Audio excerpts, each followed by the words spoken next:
All right, Mr. G back. We're going to look at our first melody in a major mode. A little history. The very first collection of notes was called Dorian, and we loosely worked in the Dorian mode in our first exercises in minor.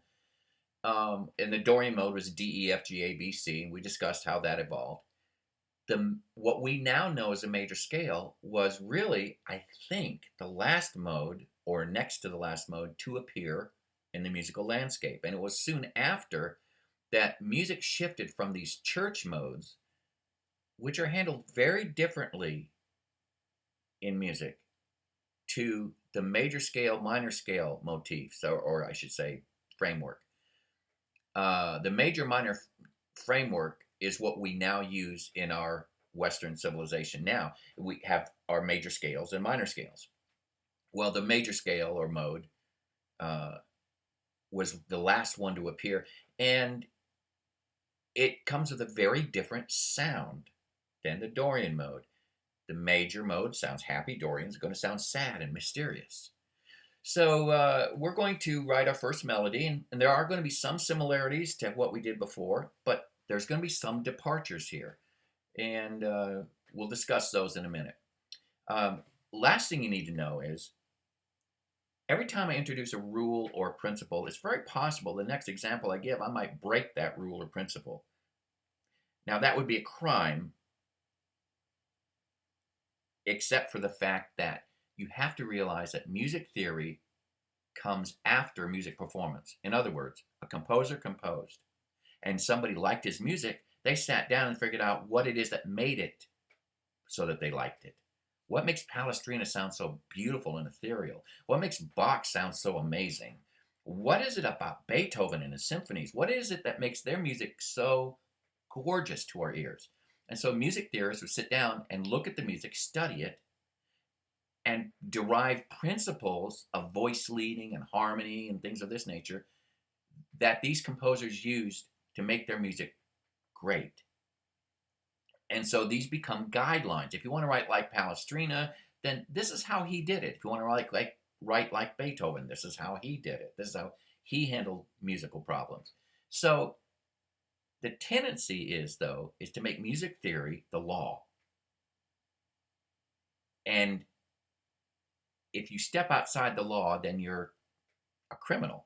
But the truth is, a composer composes from his heart, from his imagination. He hears stuff and it gets put on paper and then musicians play it. So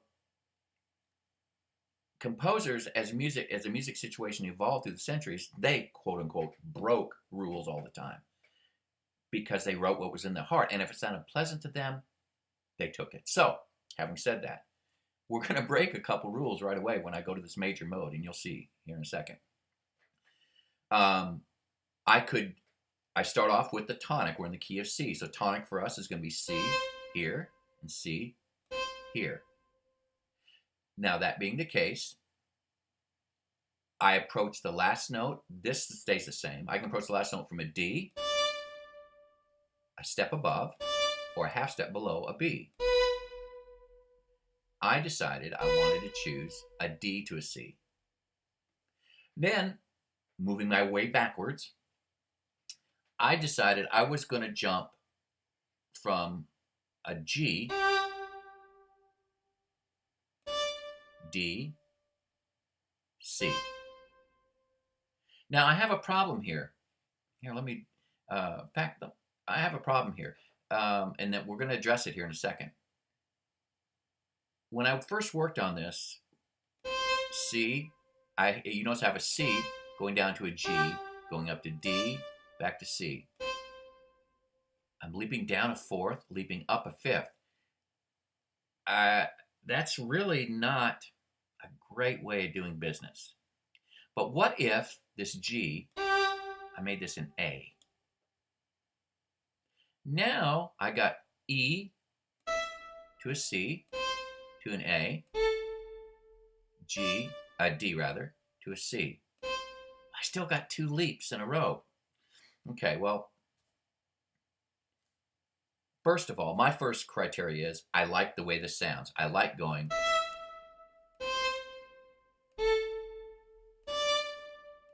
It sounds good to me. Here's one of the places where I will sometimes, quote unquote, break my rule, where I say don't have several leads in succession. Well, going from an E to a C is a third, going from C to an A is a third. I like the sound of 2/3. You're outlining a chord. This is an E to a C to an A. It's like an A minor chord. And then I leap in the opposite direction. Normally I wouldn't. I would step.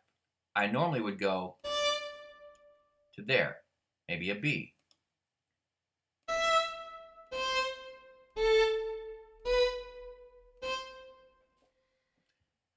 I could do that. I went to the D because I liked it. And when I teach students this in classrooms, I want them to defend their note selection.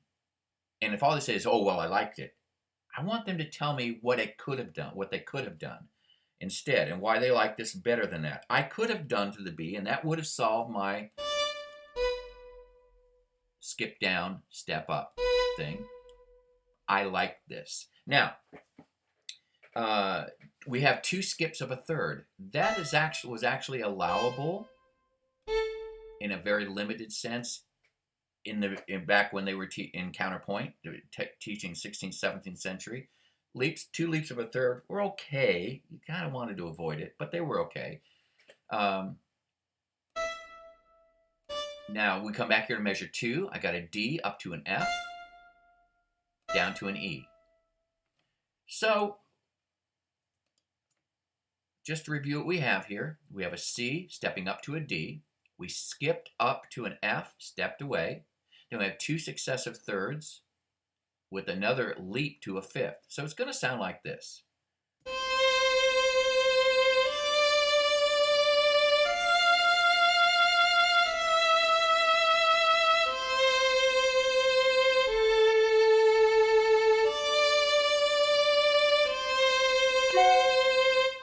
Now,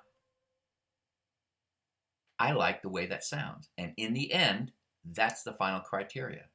Now, it might happen that when I get around to writing harmony parts for this, that I might end up changing something if it doesn't work for me. But I think we're going to see that when I do write a harmony part for this, it's going to be fine. All right, so now what we're going to do is, before I write a harmony part for this, we're going to construct another melody in a major mode. So we'll have 2 examples to work with. All right, Mr. G out. Bye-bye.